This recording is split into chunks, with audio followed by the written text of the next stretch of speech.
Ito yung araw na nagdesisyon na nga siyang magpa-check-up. Paano ba naman araw-araw ko nang inaaway? Naiinis kasi ako na pag iniinda niya yung sakit ng tagiliran niya sa bandang balakang ay hindi nga siya komportable. Minsan nga nagigising siya sa madaling araw at gigisingin niya ako dahil may masakit nga daw sa kandang tagiliran. Naman ako naiinis kasi nga ilang beses ko siya sinabihan na magpa-check-up dahil hindi naman ako manghuhula at lalong hindi naman ako doktor para mahulaan kung ano yung nararamdaman niya at kung ano yung gagamot ko sa kanya.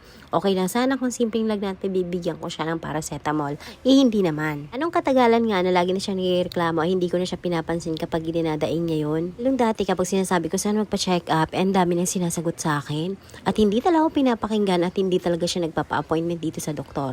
Kaya nung panahon na hindi ko na siya kinakausap ay saka naman pala natatablan. Ang treatment ko lang pala ang kailangan para makapag-isip-isip siya na magpa-check up. Kaya naman ngayon, pagkatapos nga makapagkayak ng mga bata papuntang school, pumunta na rin kaagad kami dito. Bago ba mag 7 a.m. nandito na kami. Malapit lang ito sa amin kung saan naman may diagnostics na siya, may laboratory at meron na ring doctor's clinic. At kahit pa nga bago mag 7 a.m. nandito na kami, medyo mahaba na rin ang listahan. Tapos pangalawa, wala pa nga si Doc. Dahil nga hindi pa kami nakapag-breakfast, kaya naman ay pumasok muna kami dito sa Tropical Hut na malapit.